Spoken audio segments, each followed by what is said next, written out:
That to me is one of the most striking passages involving Christ and the whole gospel. And I think it's relevant to us. First of all, you've got this poor woman whose daughter is very ill, who has no hospital to go to.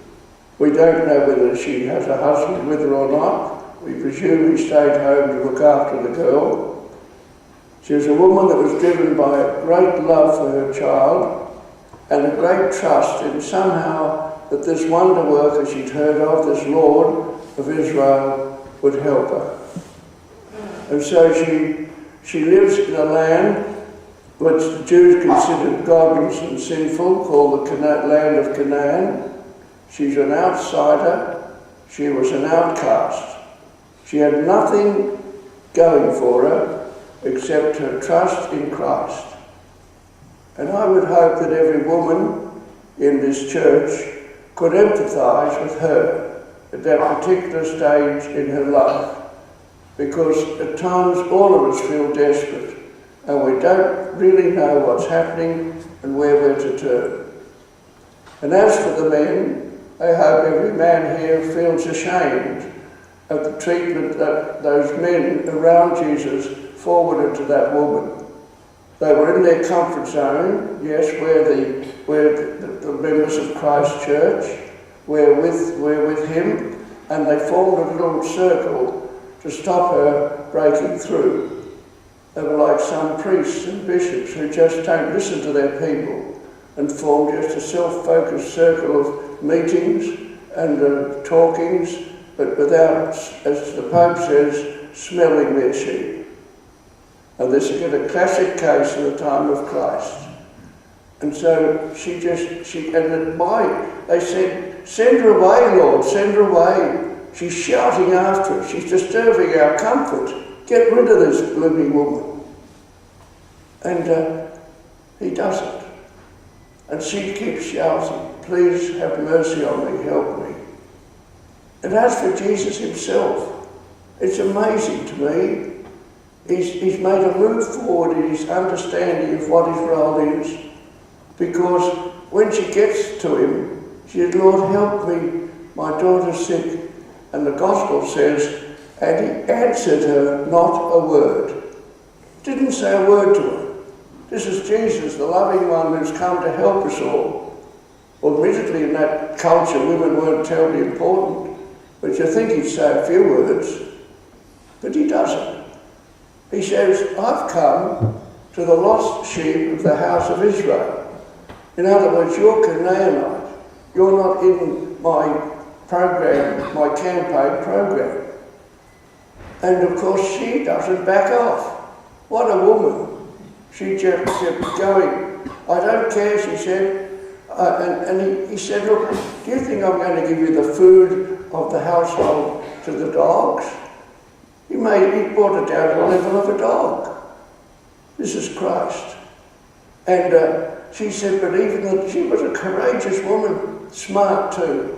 She said, even the little dogs can eat the crumbs that fall from the table. So please, even if you've come for the lost sheep of Israel, give me a crumb of your goodness. And Jesus begins to realize that there are people in the world who are just not part of the chosen race, people who are desperate, people who are not to our liking or our culture, but they're crying out for help. And so he says, all right, woman, he says, your faith has saved you. What was her faith then? What is your faith? It was that this person who's come, as they believe from God, would help her. In the long run, he would help her. And he did. And immediately the little girl was cured. And it was such a thing, because people have problems and they say, I pray to God and nothing happens. I never hear a thing back. I pray to be freed of this or help with that, and it doesn't seem to happen. And the problem is with this is things don't happen as you'd like sometimes, despite your prayer. And despite all your faith and your energy, they just go pear-shaped. They don't work out. But you have to have that trust that she had. He will not fail me in the long run. And that may take some months and time, but your prayer never goes without some good coming. And that's really the lesson you learn here to me anyhow. You learn three things. You go to the plight of desperation. I mean, I could give a whole thing about asylum seekers and things that happen. Desperate men and women up on the mountain Sikar trying to escape ISIS. Desperate men and women in Ukraine. Desperate men and women all over the place. That's the world we live in.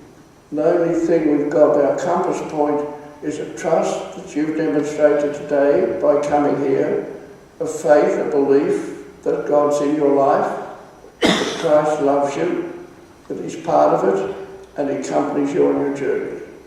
And that's all that matters. And never to lose. If this woman, in her condition, and her background, and her state as she's in, can stick with that, I don't see why any one of us can't. Because she suffered so greatly, but she won out. She won out in the end. She went home to find her daughter well. So it is, and Jesus, of course, moved forward in his mission because he saw that there was more to the lost sheep, to the Israelites. There was more to those chosen people as these others, other races, other cultures calling out. And so he went to them too. So it's a powerful message, I find, and I always say that we can just ask for that strength and the courage of the woman. We ask that the men woke up to themselves, the priests and the bishops of our church, to be more open-minded to the needs of their flock, and not just sit behind computers or go to meetings. And that's the game. You have to be in it as a human being. We all have to acknowledge our weaknesses, but know we're bonded together as we are this morning in that great presence of Christ, who's here amongst us. Where two or three are gathered, I'm in your midst. And then he comes, he enhances that by coming to each of us in the personal gift of communion. And so that's really the whole message for me. So we just sit for a moment and say, Lord, have mercy on me. And she said, Lord, help me.